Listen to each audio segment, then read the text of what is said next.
Em nosso estudo de hoje, a lição 49 do Livro da Esperança, Dinheiro e Serviço. Não é a vida mais do que o mantimento e o corpo mais do que o vestido? Mateus capítulo 6, versículo 25.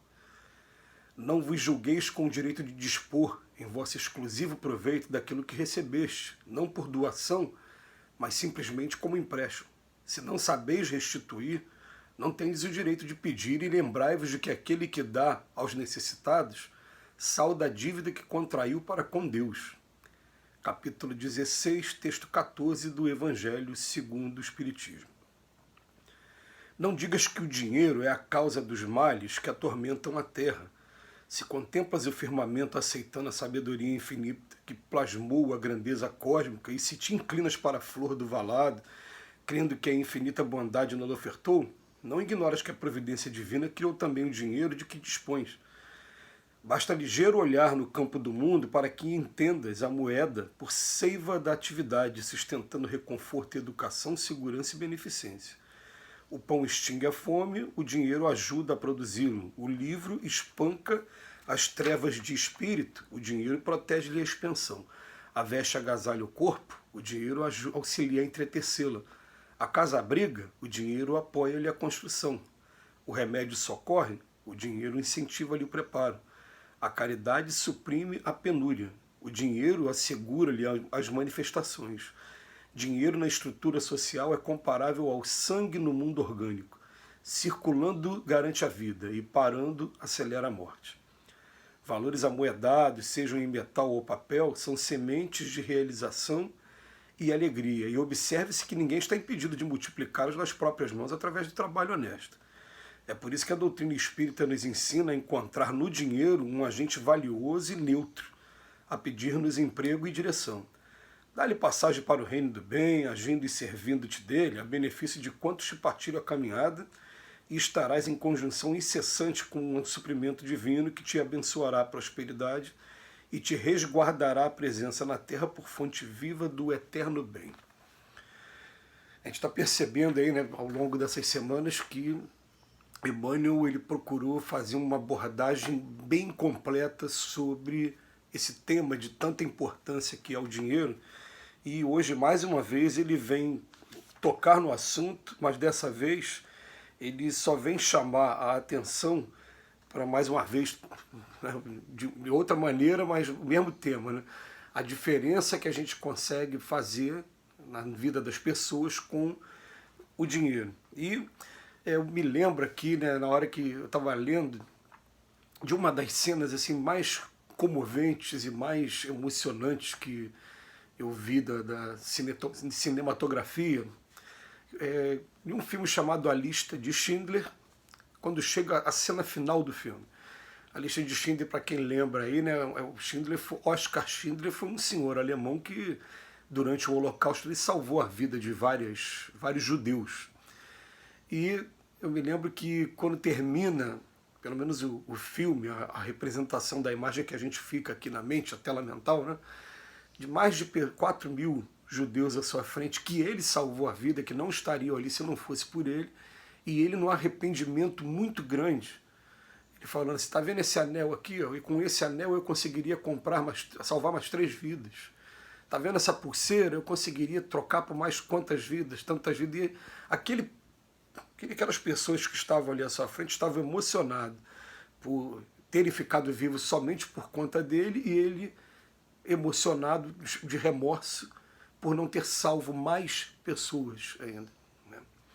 Então ele conseguiu mostrar ali naquela cena do filme o valor que o dinheiro tem. Se a gente consegue pegar o dinheiro para poder salvar vidas, amenizar dor, a gente vai conseguir realmente entender qual é o objetivo do dinheiro. E como ele fala aqui no final, que ele fala para a gente que ele por isso que a doutrina espírita nos ensina a encontrar no dinheiro um agente valioso e neutro, a pedir-nos emprego e direção. Porque se a gente realmente não tiver pulso firme, não tiver determinação com relação a esse tema, a gente desvia mesmo, a gente começa a tomar caminhos diferenciados, diferentes do propósito mesmo. E por isso que a gente vai até entendendo o porquê que a prova da riqueza é uma prova tão complicada, né? Mas a gente tem que aprender o seguinte: aprendendo a administrar o pouco, daqui a pouco a gente recebe a autorização divina para poder é, viver a prova de administrar o muito. Então a gente percebe o seguinte, que tem muitos de nós que a gente não consegue nem administrar aquele pouquinho que a gente está tendo, que é a nossa casa, a nossa família no momento, e a gente fica às vezes desejando que aconteça uma coisa maior, e quando acontece uma coisa maior, gente, é claro que assim como a luz atrai muito inseto durante o verão, é claro que num mundo igual ao nosso, aquela pessoa que está conseguindo centralizar muito, concentrar muita riqueza na mão, vai chamar a atenção de muita gente e vai chamar a atenção com objetivos que não são os mais nobres, com objetivos que são os mais imediatos e objetivos egoísticos e objetivos que fazem com que a gente tenha um cenário político como a gente tem hoje.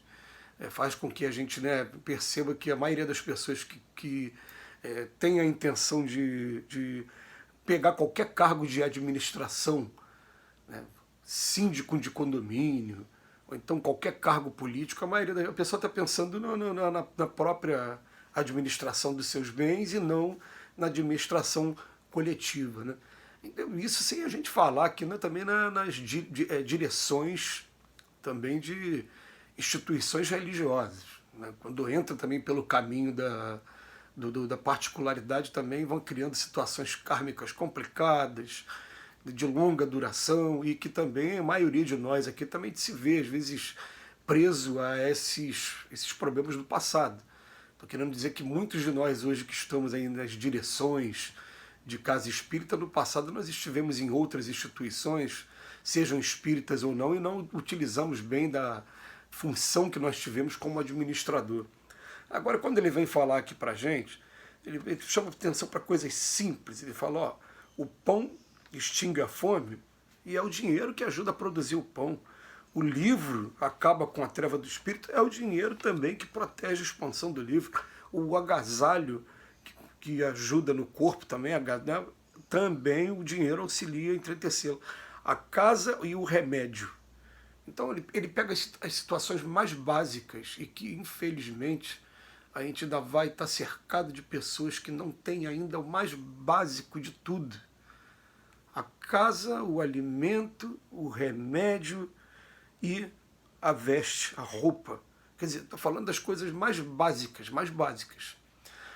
O dia que a gente conseguir, pelo menos ao redor da gente, né, a gente conseguir amenizar e conseguir se dedicar às coisas mais básicas, com o tempo, o coração de cada um de nós vai ficar aqui com um alerta para a gente iniciar novos rumos. Então a gente vai falar, a gente continua, a gente já disciplinou, está ajudando essa parte aqui. Agora eu quero ajudar outras partes que sejam mais também profundas do que isso. Aí sim, a gente começa a entrar naquele campo dos infortúnios ocultos, né, de procurar pessoas que o sofrimento não aparece com tanta facilidade, a gente tem que ir atrás, ou até mesmo de ser utilizado como instrumento.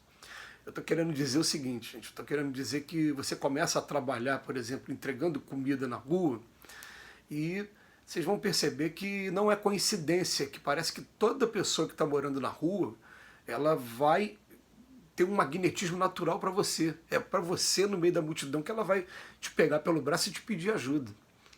E aí você vai entender assim, ó, não, ele não está me importunando, não.